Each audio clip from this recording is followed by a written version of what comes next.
All right, and welcome to this quick video. I'm going to be covering kernel headhunting today. What is kernel headhunting, and how do you do it? How do you use it? Is it worth doing? And in the end, talk about my thoughts on kernel headhunting. So first of all, kernel headhunting is a new banner, effectively a new banner that they introduced to the game, and it's separate from the other banners, so you still have to use the same pull tickets. There are unique kernel headhunting pull tickets, which you can purchase, and it's basically the whole thing is operated completely separately from your normal headhunting. The reason that they made this is that 4 years after the game has come out, we're almost 4 years now for EN, the pool of operators got quite large. So what they decided to do is they decided to take a bunch of the older operators from the main pool and stick them into this kernel headhunting pool. So all of these are older operators. And if you want to get these operators, kernel headhunting is now the only place to get them besides recruitment permits. So I believe that every single operator on this list is possible to obtain through the recruitment permits. So that is at least nice. But all the 6 stars and 5 stars have been basically filtered out of the original pool.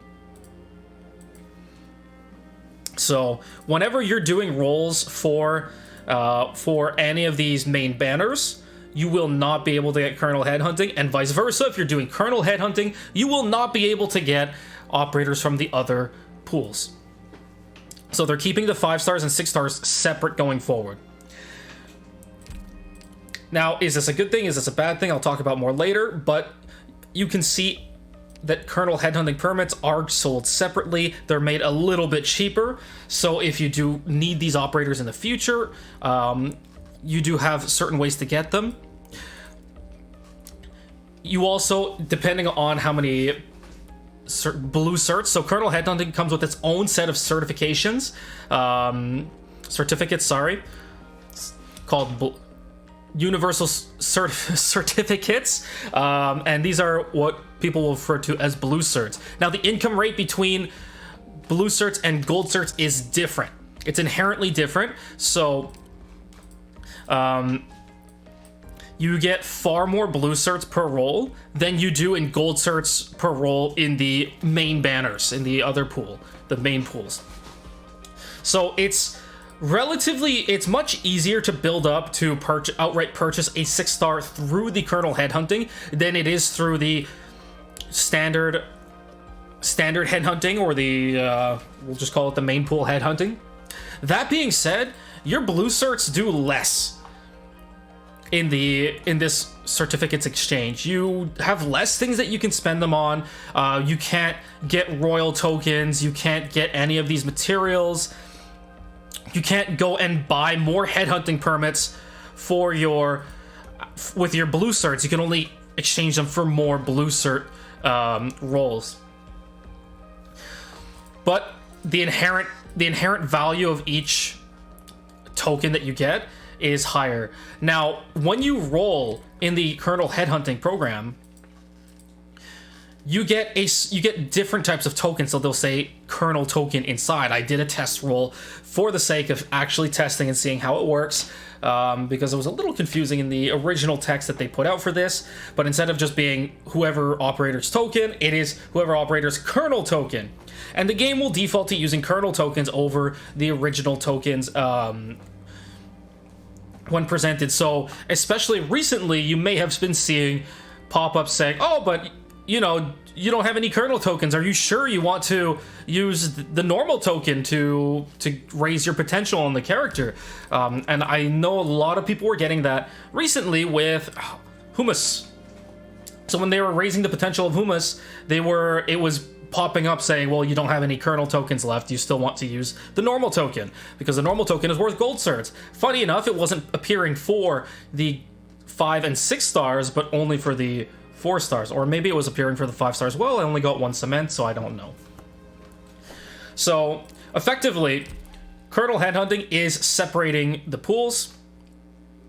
You're getting a different set of operators that you can roll for. You can still use the same currency for each of these banners, and this is all the older operators. You get blue certs instead of gold certs, and the blue cert income is much higher, so if you do decide to roll on these banners, it's easier to pity whoever they put in the shop. Now, that's how Kernal Headhunting works. Is it a good thing or is it a bad thing? And I'm going to come out and straight up say it's a bad thing for the game. Why is it a bad thing for the game? One is that it makes it harder for new players to obtain these characters. But glitched, they're making their own banner for just these characters, meaning that they all have higher rate up. True. But free-to-play players and newer players are most likely going to be rolling the new and exclusive characters. So if I was a new player right now, I'd probably be rolling for Ines. I would not be rolling on the Kernal Headhunting. The Kernal Headhunting just offers far less value. In general, very few people were rolling standard headhunting banners like this. Even when they were good operators, it's still not generally recommended because the rates aren't very good. So if you see here, this is the standard, accounts for 50% of the odds when pulling a 6-star, so being 2%. These two together are 1%, and the rest of the pool is 1%. So it's 0.5% per. Meanwhile, if you look at the Ines rate up, oh, well, Ines is 1%. So if you're targeting operators, it's much easier to target operators when they come out and they're on their own banner. They're going to be a whole 1%. And so it's just going to be much easier for players, even new players who want to get specific operators and build up teams, to get them through their whatever banner is coming out at that time, because at least they'll be able to target whatever new operator is coming out, versus instead of redirecting the resources to a Kernal Headhunting to pull on a pool that they don't have access to otherwise. And then just have much lower rates for the 6 stars on the banner regardless, versus just pulling on whatever is new. Now, I understand that maybe there comes a time when the player does want to actually start spending on this Kernal Headhunting. They say, okay, well, I've spent some money, I've gotten everything that I wanted on the normal banners. It's time to start Kernal Headhunting. There's one of the operators on rate up that I want, and I don't need anything else for the foreseeable future. I've looked at the CN schedule. There's none of the banners that are interesting to me. I want to roll in Kernal Headhunting. So after all of this, even the factors being stacked against you for wanting to roll on the Kernal Headhunting, you still decide you want to do it. As I mentioned, you're already at worse odds. It's not great to pull Kernal Headhunting or standard headhunting banners, like the current Molinar Blemshine one. It's not great. But you decide you want to do it because you want access to this pool. Maybe it's Suzerain that's on rate up, and you want blue certs. This is the inherent issue that I have with Kernal Headhunting. It's not that they actually separated it. It's just the fact that they're rewarding blue certs for it. I don't understand why they had to create a whole new certificate type for this headhunting banner. And my point was, when I first saw this announced and released, is why didn't they just make all of those older operators always purchasable for gold certs? It would be so much more friendly to new players to be able to access those operators at any time with gold certs. Even if you wanted to remove them from the pool and make them their own separate banner with their own rate ups, rotating and everything, you could just provide in a more easily accessible alternative that doesn't cost rolls. Because rolls are quite restrictive in this game. You don't get a ton of them. I find that we get paced a good amount to roll for new operators, but to split between new operators and, let's say, Kernal Headhunting, that's a hard decision, especially for a free-to-play or monthly card player. Chances are everything that you're saving up is going to go towards limited banners that are coming up, maybe new meta units. Like, Ines is a very strong unit, and right after this, we're getting Mumu Gang. So it's possible that we have back-to-back just normal headhunting banners, and at what point does a new player, or even just a 1-2-year-old player that's still missing some of those older operators, at what point are they going to start saving enough to roll simultaneously for new operators and kernel headhunting? Not particularly. That being said, instead of redirecting gold certs into headhunting permits, if you just had the entire pool of older operators available at all times, that would be a wonderful option in my opinion. I truly don't see why, especially with unit showing that they're willing to offer Helliger for far fewer roles if you did it through the kernel headhunting, the blue certs. They're willing to offer Helliger at a much better exchange rate. Like, I did one single pull, and I got 11 blue certs. So if I exchange this, I would have 11 blue certs for a single 3-star. And obviously, as you can see, 4 stars, 5 stars, 6 stars, they're all providing more and more and more. So, for duplicates, and even just the role itself. So your income rate for kernel headhunting is much higher. What I would have preferred to see is do not have blue certs, and instead just offer these older operators at cheaper rates. So my recommendation was 2/3 the rate. So let's say you do 120 for Helliger and 30 for Texas. So the 6-star would be 2/3, which is 120, and the 5-star would be 2/3, which would be 30. And this would make them more accessible.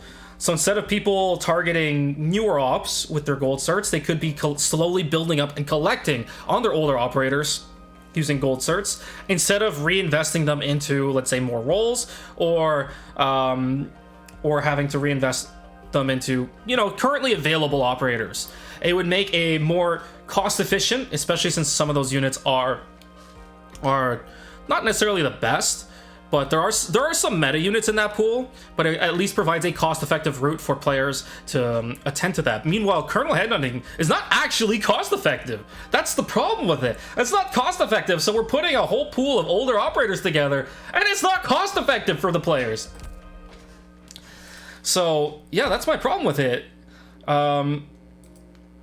And looking at the list of operators in this pool, there are some very, very strong units or unique units in this pool that you're just not going to... Now, for new players who are going to primarily be rolling on these new banners, especially like Ines, and it's coming up in 2 days or 1 day after this recording, Mumu Gang, and who are probably going to spend a lot of their saved resources on Mumu Gang, they're never going to have a chance at something like a suzerain. Like a suzerain or an Exu, Magellan, Scotty, things like this. There's a lot of very, very stacked units in this pool. And you may not agree with this, but I consider Sari to be one of the strongest units in the game, as well as Suzerain. They just have so much control on the entire map with their S3, the damage amplification, the healing, the slow. There's so much power in their S3s, and Sari just being able to block 3, having great stats overall, makes her just such a top contender for one of the best units in the game. And she's just going to be chilling here in Kernal Headhunting. And then you're still stuck doing the same thing that you always were, having to spend 180 gold certs whenever she rotates into this, instead of just making her constantly available and being more efficient for the player, which is what I would have rather seen. And yeah, so in this pool, we have Suzerain that's amazing, absolutely amazing. Phantom got power crept just a little bit recently, but we have Bagpipe, amazing Vanguard, and with the synergy that she provides with especially flag bearers and just other Vanguards in general, is an extremely relevant unit. Saria, extremely relevant. Silver Ash, I know Molinar came out, Silver Ash is still good. He has the global redeployment time reduction, and just still has a very strong skill. One of the things that Silver Ash does better than Molinar is that Molinar's attack decreases as he kills enemies in his S3. Silver Ash is just a constant output. So Molinar does better at dealing with like 1, 2, 3 targets, but Silver Ash will do better at dealing with, let's say, big waves of small targets, because his attack won't decrease as he goes. He'll just clear them out and hit the next ones after at the same damage. Schwartz is quite strong. We have Fartooth now, which is in the main pool, so it's not. So we do have some options for that. Ifrit's amazing. Exu, we do have Archetto now, so I mean it's less impactful that Exu's here. Aofiala, That's a tough one. That's a tough one to lose. Like, the only other one that you're going to realistically be running in her place would be Golden Glow at this point. And their S3s are not really comparable. Aya is clearing out a huge area in one shot, while Golden Glow's very much single target. Nightingale and Shining, two extremely powerful 6-star healers for more niche purposes. Nightingale covering you for the res, the arts healing, Shining covering you for the physical damage. Those aren't things that are replicated in any of the other healers right now. Especially Nightingale's dolls or cages passive, which drops you can just drop a little summon that baits range damage.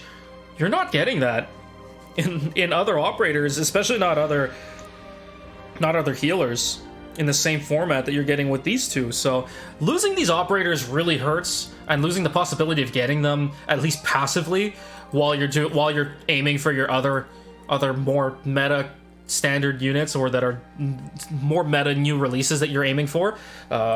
Not being able to access these hurts, and them charging the same full price gold certs for these operators, I think it hurts. So overall, I think Kernal Headhunting is bad for the game. It's fine to have the banner split, because at least it gives them an opportunity to run two separate raid-ups, two separate double raid-ups at the same time. But them giving this a completely different set of certs makes zero sense to me. I don't understand it. Different certs and different tokens. It was just not needed in the game. It truly was not needed in the game. I really would have rather just seen them give the same gold certs, make it just another gold cert banner or standard headhunting, and just made the operators on this pool cheaper, and that's it. Give players an opportunity to purchase them at a cheaper rate, more cost effective for their gold certs. And it makes it sort of a catch-up mechanic. Players that have been rolling for the last 3 years probably have a lot of these operators, but players that are starting out in the last year, or even more recently, which I have recruited some friends into the game, now they're just locked out of these operators, outside of either getting a super lucky top-op, which I haven't seen a top-op in, I don't know, 6 months now. Some people seem to get them every day, and others might not even get one every year. So it's not... It's a nice feature to have recruitment. Yes, you can technically get those operators in recruitment, but you can't. It's not something that you can rely on, and that's one of the difficult parts. So yeah, I'd like to see Kernal Headhunting revamped and just blue certs removed. You can still keep a Kernal Headhunting and keep the operators separate from the normal pool, but leave them as gold. At least leave it as gold certs. If you decide that you want to roll on this, at least leave it as gold certs. Because then you just get blue certs, which you can only reinvest into more Kernal Headhunting rolls anyway.